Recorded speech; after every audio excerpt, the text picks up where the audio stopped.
Hello, everybody. It's me, Bigfoot, Michigan Rob. Welcome once again to vlog number 8 of Beyond BMR, where I simply sit back, I pull up a online file, I read it in less than 10 minutes, offer my take. It's very successful. You guys seem to like it. And today, let's randomly go through here. Okay, you guys. Interesting. Marilyn Monroe, the missing government files, and maybe a few UFOs too. Again, these are written by folks. This was written by Nick Redfern, March 18th of 2022, and I try to get the most current stuff out there. This is actually current. This was written yesterday. Again, I don't claim to write any of this. I have not. I read it for you guys. I offer you my take. I offer my take. According to Nick, again, this is first person, so it's going to sound like so bear with me here. Following on from my recent article on the cautious issue of UFO-themed government documentation going conveniently missing, I, Nick Redford, not I, BMR, thought I would share with you what I consider to be the most sensational example of this on record. It's the FBI file of Hollywood legend Marilyn Monroe. Throughout much of the pages of a book that Nick wrote, he used available FBI papers on Marilyn and on her untimely, suspicious death in August 1962. Murders made to look like suicides and accidents, classified government documents fallen into the wrong hands, stolen diaries, some of them burned and shredded for fear of what one day they might reveal. Powerful people and dangerous agendas, famous faces, the feds prowling around, Hollywood conspiracies, CIA agents keeping watch, frightened people with secrets to hide, wild sex and drugs, crazy parties, flowing booze. Man, this is my type of affair here. Flying saucers, and yet the death of a tragic but beautiful Marilyn Monroe. It sounds like a pretty crazy movie. As he writes, you think all of this is just the outline for a big bucks movie. It's not. It's much, much more, writes Nick. How about that? I called that one. The FBI has done a very good job of making available its files on Marilyn to all of us. You can read them. Here, gives a link. There's, however, another angle to all of this. It's an angle that many people don't realize. While the Marilyn papers in the public domain most definitely make for fascinating reading, they only amount to about 85 pages. And that's it. No more.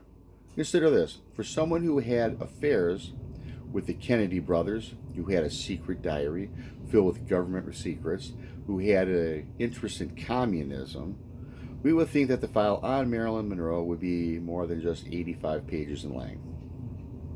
But the fact is, that's all the FBI has. Nothing else, nothing more. It's most definitely not the FBI's fault for the files being so small, as you will see. Now we get into the most important part of the story. A case can be made that at one point in the 1970s, there were huge numbers of files on Marilyn, but they were suddenly either destroyed or hidden. Maybe it was a bit of both. Scrolling down, you guys, scrolling down. I'm just reading this.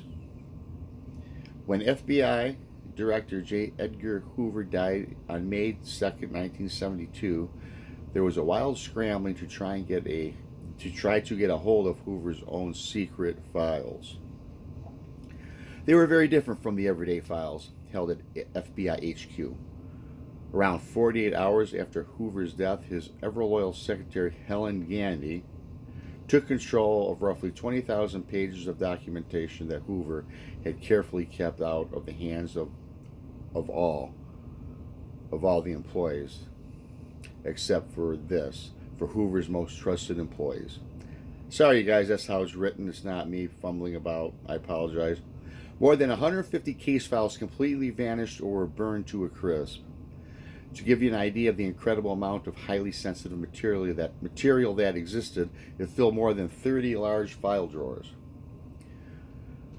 What's also most intriguing is the revelation that the CIA's James Jesus Angleton, chief of the CIA's counterintelligence department from 1954 to 1975, helped with the destruction and the vanishing. More than a few loose slips, so that it wasn't all that Angleton did. He fled with an untold number of some of Hoover's most sensitive materials. We can only speculate on what exactly was contained in those destroyed and missing papers, but there's a very good chance that some of it mentioned Marilyn, possibly a lot of it. It makes total sense. An FBI file on Marilyn, and another file, a secret one held by just Hoover himself. Those events of May 1972 made such a scenario more than just possible. Perhaps when Hoover died, such a file on Marilyn was swiped by Angleton, still hidden, still waiting to be found, and perhaps someone knows the full story of this one. If that is the case, then maybe one day we'll all get to see the other files of Marilyn. Sorry for the last part of that. It's kind of, the wording wasn't quite right. I'm going to offer my take on this. It's kind of easy.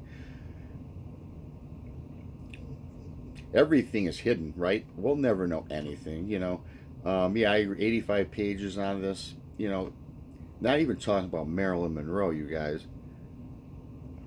Government hides everything from us. If you're thinking we're going to get disclosure on UFOs or Bigfoot or whatever, we're not.